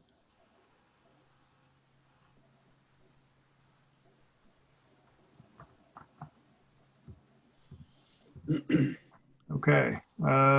Staff, any further thoughts? No. Okay. All right. Thank you for that. We have item G, Planning Board Liaison Activities. Anybody? Joe, you got to unmute yourself. Sorry about that. The affordable housing meeting last month was not held because of lack of a quorum. So I don't really have anything there. I guess I would ask maybe Brian or Jay, the affordable housing seems to be struggling since we've gone over to Zoom meetings. I don't know if there's anything we can do to maybe make it so that committee's not struggling. As far as meeting in person, As far as the meetings, I know, last month it was canceled. And a couple of months ago, we actually had the meeting, but we didn't have a quorum, and we had a quorum halfway through it because somebody, called in. But it just seems that they're struggling with the use of Zoom or with meetings. Do we have any idea how much longer we're going to be on Zoom? I would assume minimum 6 months, minimum. Really? foreseeable future. Yeah. Wow. At least that's what, as staff, that's what we're planning. We opened town hall briefly, maybe a week and a half, 2 weeks, and then closed again. We try to make accommodations best we can. We do, but generally speaking, it's a locked door. And we're Well, really not- we had a really nice, useful training session for the planning board when we had that test meeting. I think that was really helpful for everyone. So perhaps something like that could happen for the affordable housing. I can try doing that. I didn't attend the initial Zoom meetings for the Affordable Housing Collaborative because Kayla didn't have it on my plate at that point in time, but with her departure, it's now landed on my plate. So I'll be more than glad to, poll the members of the commission and see if they think playing around with the Zoom meeting and getting a little bit more familiar and comfortable with it would help. And maybe it's not Zoom. Maybe it's, they had made some really good progress on the accessory dwelling units, and then there was a loss of steam. I don't know. I'm just wondering if there's anything we can do to maybe charge that group a little. They over the last year or so, they had a few new members, and I thought that it really had some energy. And then in the last couple of months, or maybe more this year, it just doesn't seem to have as much energy. At least that's my perception.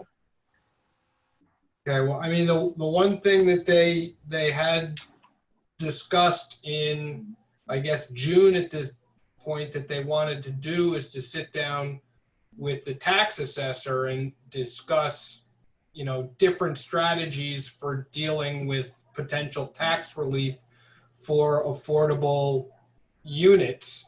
And learn a little bit about what he and his office does so that they don't come up with ideas that are unworkable or unfeasible in terms of implementation.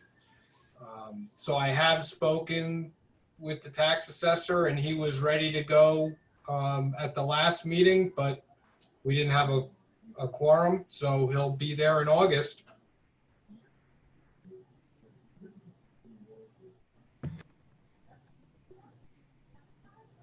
Okay.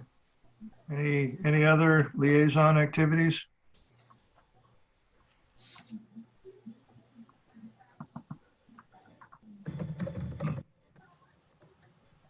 Okay.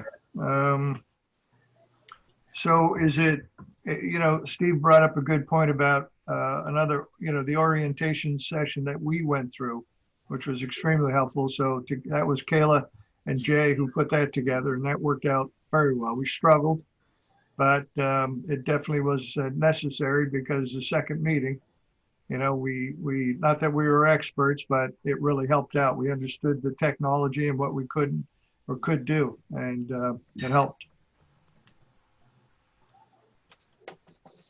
But if it's more morale and has nothing to do with the technology, I don't know how to control that. I did not get the impression in June that there were a lot of difficulties with the technology. I didn't interpret the lack of a quorum in July as anything other than the middle of the summer. So I will keep my radar up and see if I start getting the same sense that Joe is getting, and try and come up with some ideas to rejuvenate the board. Has the Conservation Commission met? Have they met quorum monthly? They have And been, others? they have been meeting monthly. I think there was maybe a month or two where they didn't meet. I think it might have been just a month. They have been meeting. It's also a good reminder too that I think we're all in some pretty strange times. Some people are connected more to municipal government and commissions and Zoom than others are. So it could be a multitude of factors that contribute to that. But Well, sitting around a table is a lot more conducive to a collective conversation. Yeah. Yes. So It is. Yeah, I agree. Okay. Any final comments, liaison activities? Hearing none. Let's go to update from planning department staff. Okay, Brian? Yeah, we are. Well, I'll go first and let Brian fill in if he's got anything to add. But we are pushing forward. We've been in receipt of a number of applications that are waiting in the wings at various levels of completeness or incompleteness. Doing our best to kind of stagger. Certainly the next meeting, the August meeting, so that we don't get too inundated. But Kayla had indicated to me that she may be ready to come back with the comp plan in September. So with the pipeline, with everything that's in the pipeline now, we may have to engage in a discussion of having a special meeting at some point, possibly in September, or maybe kick it out or convert a work session to a meeting to try to flush out some of these things and clear the backlog a bit. But right now, I don't think we're there just yet. I think we're in a good spot where we don't have to pull the trigger on that just yet. Okay. And these are coming in the form of pre-apps? I think there's one pre-app. There's a advisory DP that came in, fairly large one. There's a good sized preliminary plan submittal that is in the wings. There's a few. There's enough to keep us busy. Very busy. All right, keep us posted. Yeah. And Brian, do you have anything? I don't have anything else to add. Okay. Amy, I consider you staff. Well, let's right, update on legal issues is the next agenda item. So I heard from SHAP, State Housing Appeals. They are ready to move forward with the Zoom meeting on Fieldstone Farm, supposedly in September. That was a couple weeks ago that we heard that. I hadn't, date hasn't been confirmed, but the good news is, since it's Zoom, you know, depending on your schedule, as many of you can attend as you want, right, at their public. So I'll keep you posted on that. I do also want to let you all know that Department of Business Regulation has scheduled a training.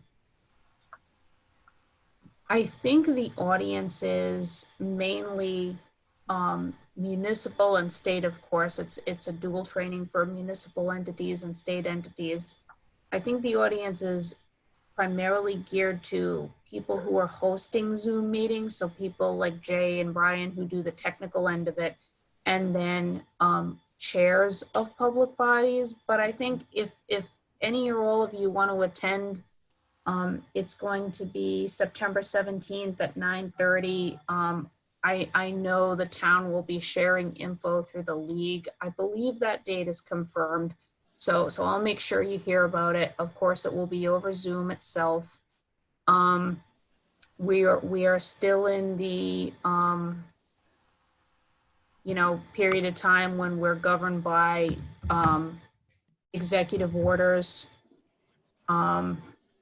It's my understanding the legislature is kind of waiting to see what happens at the federal level before coming back and finalizing budget stuff.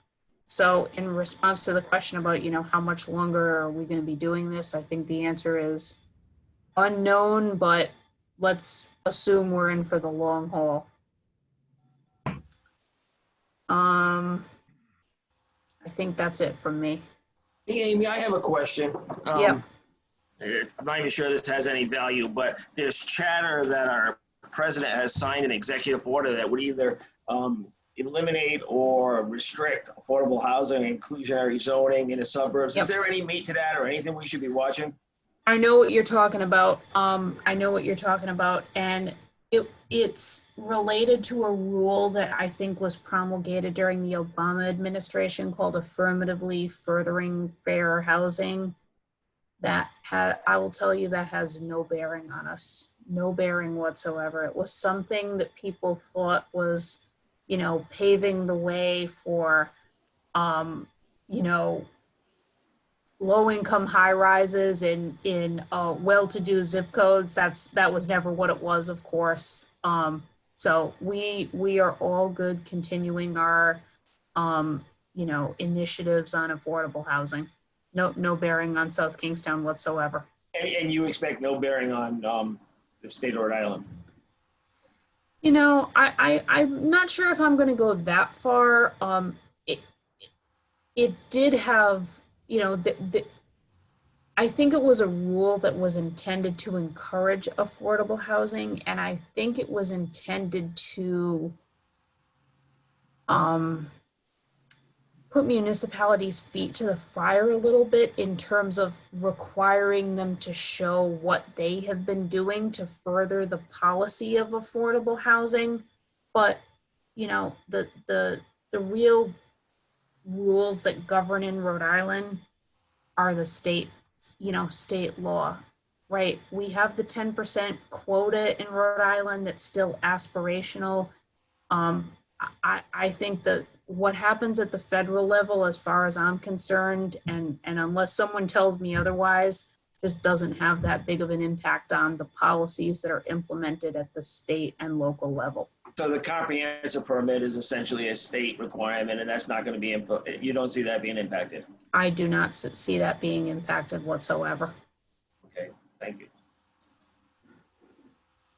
Amy, I don't know if it was last month or the month before, but you had mentioned about there was a lawsuit brought on to the town from a proposed development that was going to be on Mr. Fiore, Roland Fiore at the time. And this goes back a couple of years now.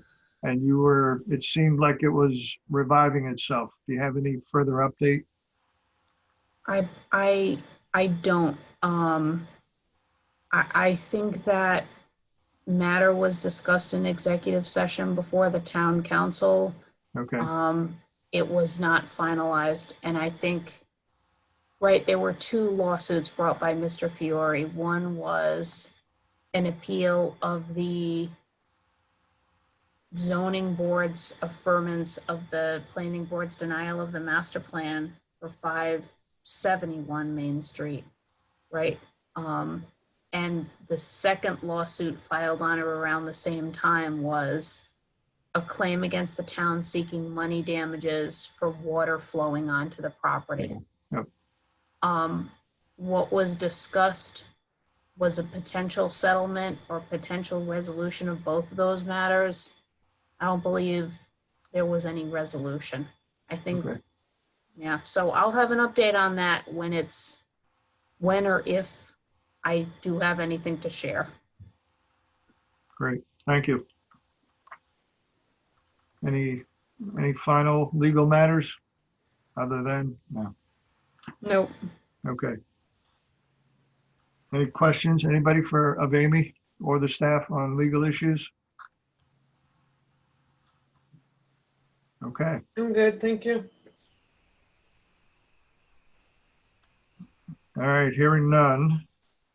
We're going to go back to item E, election of officers. So, and again, as customary, we typically save this for the one of the last items on the agenda. And I want to present to the board that I've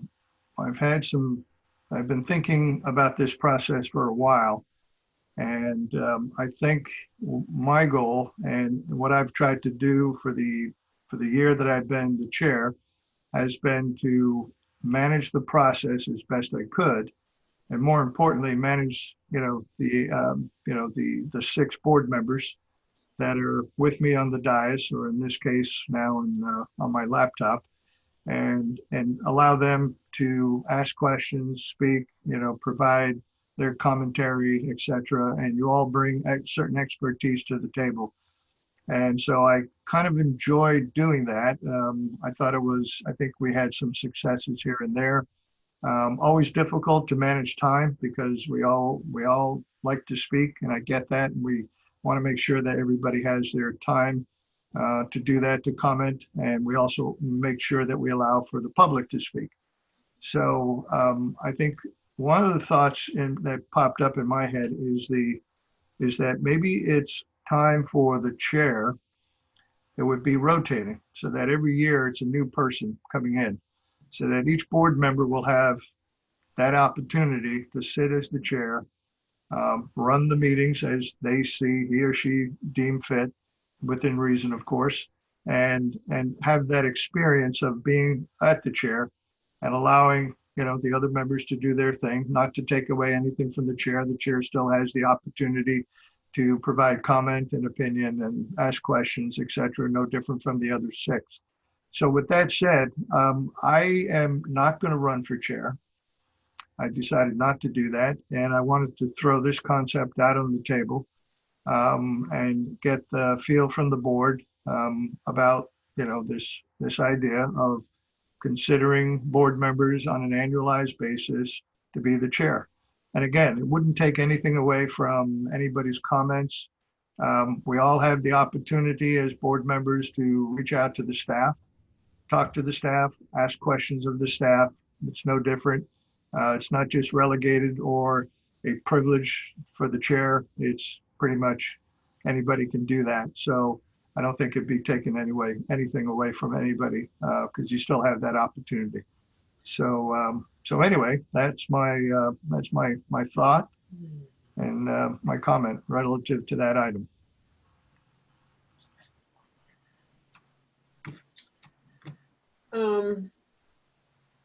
Well, I wanted to ask a couple questions, but first of all, John, I just want to say that you've been a great chair. And I think that you've managed the meetings and facilitated quite well. So thank you.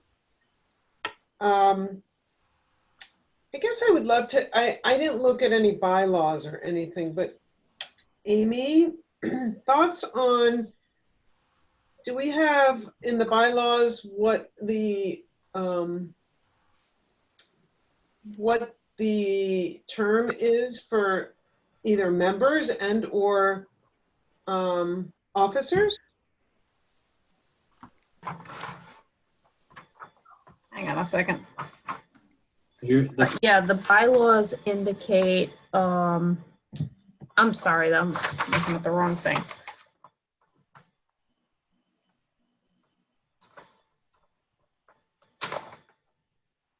Ryan, are you trying to say something? If so, we Yeah, can. one year, right? A candidate for an office of the board shall be declared elected and shall serve for 1 year or until a successor shall take office.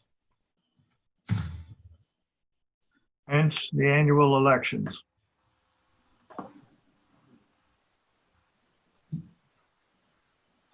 But I think what John's talking about is a process that goes a little beyond that, that maybe gives people opportunity and is a Right. rotation. So whether that's part of an official process or an understanding, but I do think it's worthy of discussion. And I think it has some merit too. But I think there's probably some other points to that, just to round it out. Is it just the chair? Is it the chair and the vice chair? Is it the chair, the vice chair, and the secretary? Should there be some rotation? Should it be at the chair level, or maybe at a different level to give them experience before they become the chair? So I like what John's saying. I think it has merit, but I think there's probably a little more discussion involved there.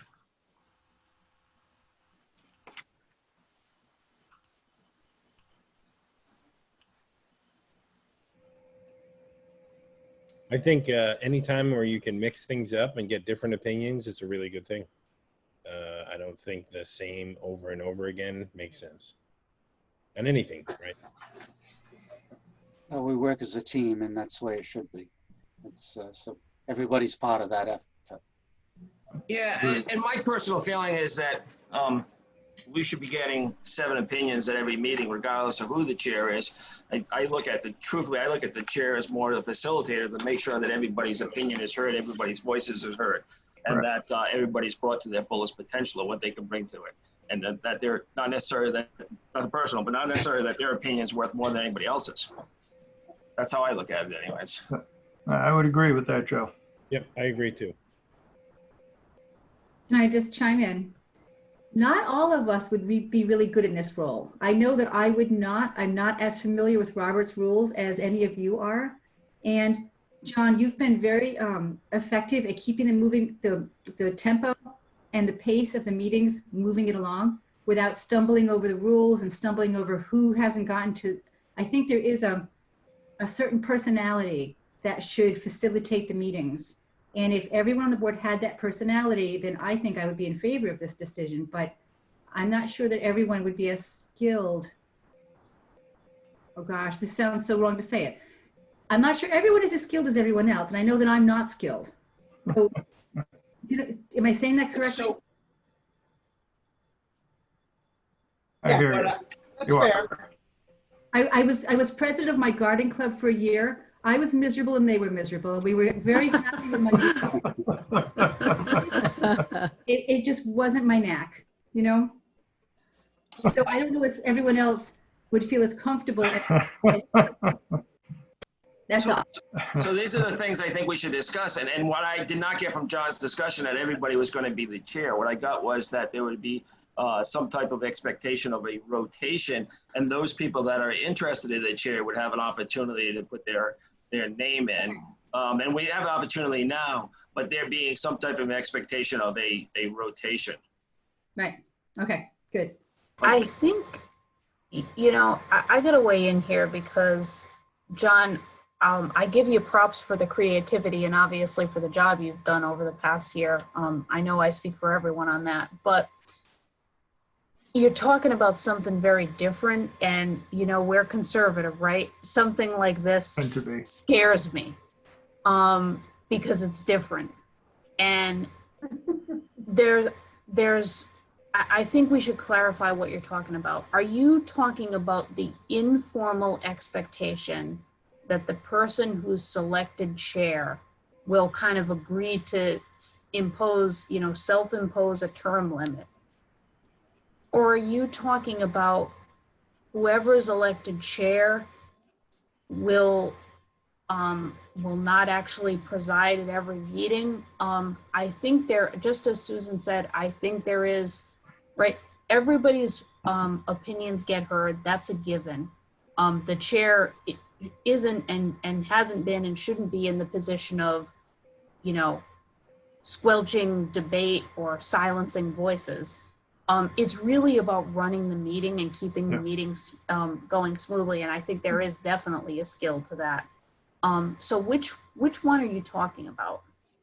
And Amy, it is more the informality of an understanding of the group and trying to share the wealth, so to speak. And that's not a very good term, but it's just to share that experience and saying, and it doesn't mean, you know, to Susan's point, if she's uncomfortable in you know, taking on that kind of a role, that's so be it. I respect that. And anybody else who would be uncomfortable, so be it. It's just more of, again, an informal type discussion and process by which doesn't have to go that route. I'm just suggesting there may be opportunity for those who want to go into that role. And you know, and again, I think Steve just hit the nail on the head. We work well as a team. We do well as a group. And I think, and it's not going to take away from that. It's just a continuation of this opportunity in an informal way of who else would like to do this. And you're right. Maybe the next year, if somebody did really well and somebody said, well, you know what, I think you should stay again, so be it. But, you know, it's just, again, it's informal.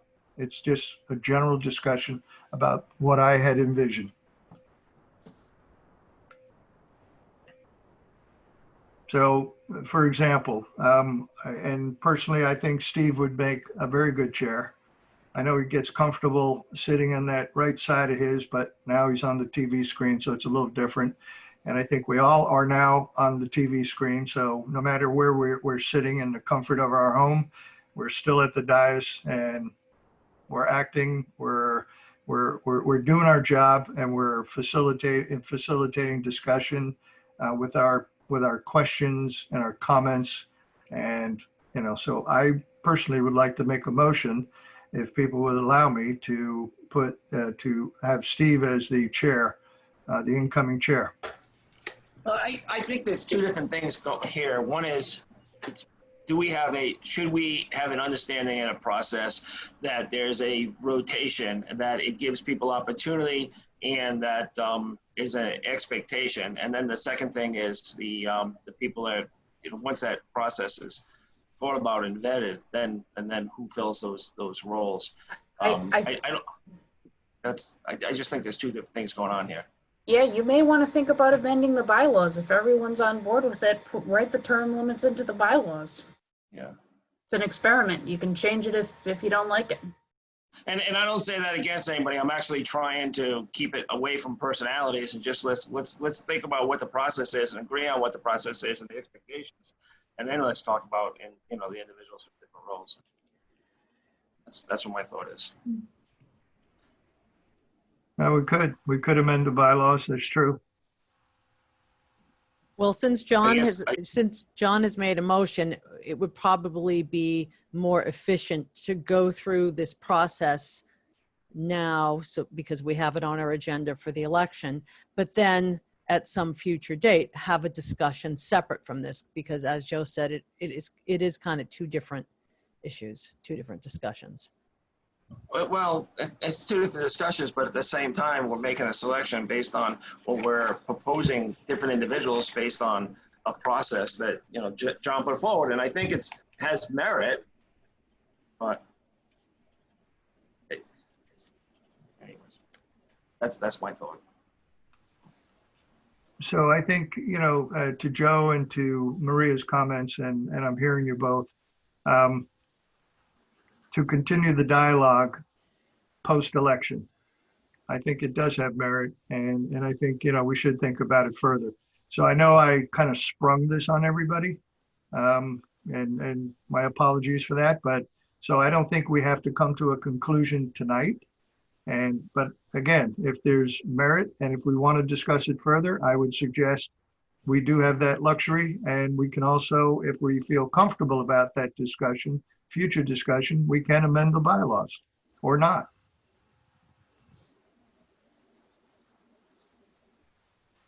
I'm sorry, is there a term limit now in the a limited number of times you can be reelected in the bylaws?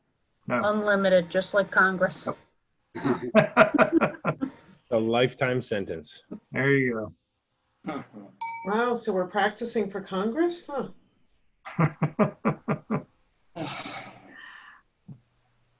Well, I think that we should then continue with our election of the officers for now, and then have a discussion at a future work session, because I don't think that we can't bring the two together right now. Yeah, I would agree. Okay, I second the nomination of Steve for chair. Okay, so we have a motion. I made the motion. We have a second from Peter. Any further discussion? Just would like to know if anyone else has the interest in it before there's a vote. I don't. That's for sure. Steve, Clarify that right away. Steve has a poker face on. Steve, do you want this job? I'm willing to do it. And again, I like John's idea to, do it, try it, and then, maybe pass it on. Again, we work as a team. Yeah. And, I may not like it next year. Say I want to be, I want my right seat back. So, it's always a quick exit from there.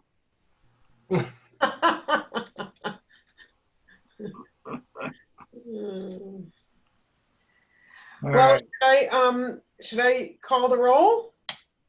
I would say we've had discussions, sure. Okay, Maria Mack, Aye. Joe Murphy, Aye. Peter DiStefano, Aye. Susan Axelrod, Aye. John Riondo, Aye. Steve Tomasi, Aye. and Pam Rubinoff, aye. Okay, congratulations to Steve. We have two other offices that we need to fill. The vice chair currently being held by Maria. And I think in light of our just previous discussion, so we don't complicate things, and if we want to have this dialogue further post-election, I'd be willing to nominate Maria as the vice chair. I'll second that.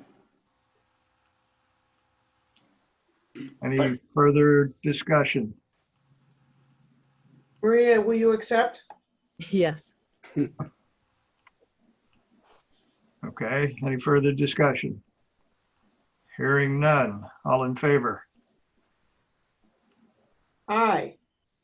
Why don't I do a Sure. roll call? Pam Rubinoff, aye. John Riondo, Aye.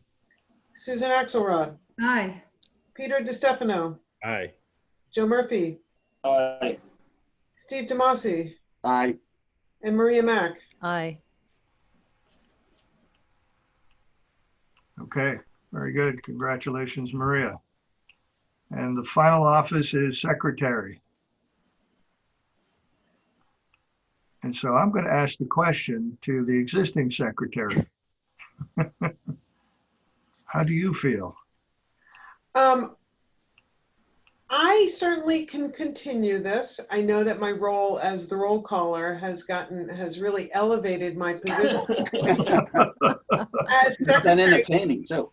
And I know that you guys are always wondering what order I'm going to go in, and that's to keep us awake. But I am, in the years that I've done this, I think that I've run the meeting once.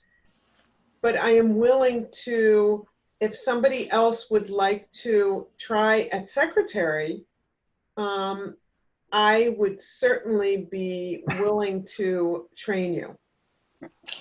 But otherwise, I will keep it. But really, I would love to see somebody else to try to transition.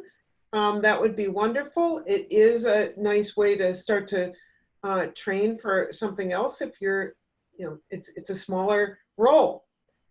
So Anybody want to nominate themselves? So You we might have a hard time giving that one away. Then I would nominate Pam if no one else has the I'll interest. second that.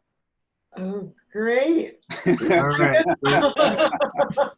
So we have a motion from Maria to nominate Pam. We have a second from Steve. Any further discussion? Hearing none. Pam, you can do your job. Okay, Maria Mack, Aye. Steve Tomasi, Aye. Joe Murphy, Aye. Peter DiStefano, Aye. Susan Axelrod, Aye. John Riondo, Aye. and Pam Rubinoff. Aye, and I am so honored to be your secretary. Very good. Okay, last item is adjournment, but before we do that, any final comment from anybody? Any thoughts? Words of wisdom? Okay. I Hearing just, none. I just wanted to congratulate Chairman Damasio on his new appointment. And recognize that Pam got it right every time tonight. That's good. It's really hard. Well, I've been known to butcher a few names, so I'll be entertaining. I also just would love to acknowledge the staff that's here that's doing such a great job. You guys really are doing, everybody has stresses and there's a lot of work going on. So we really appreciate your work. Thank you. I agree. Here, here. Yes, Yeah, definitely. thumbs up. Yep. Cheers. We appreciate thumbs up. the recognition. Big thumbs up. All right. Okay. Motion to adjourn. So moved. Okay. Second, we are vote. All in favor? Aye. Aye. Aye. We are adjourned. Thanks, everybody. Good Night. Aye. Good night. Right. Good night, guys. Thanks.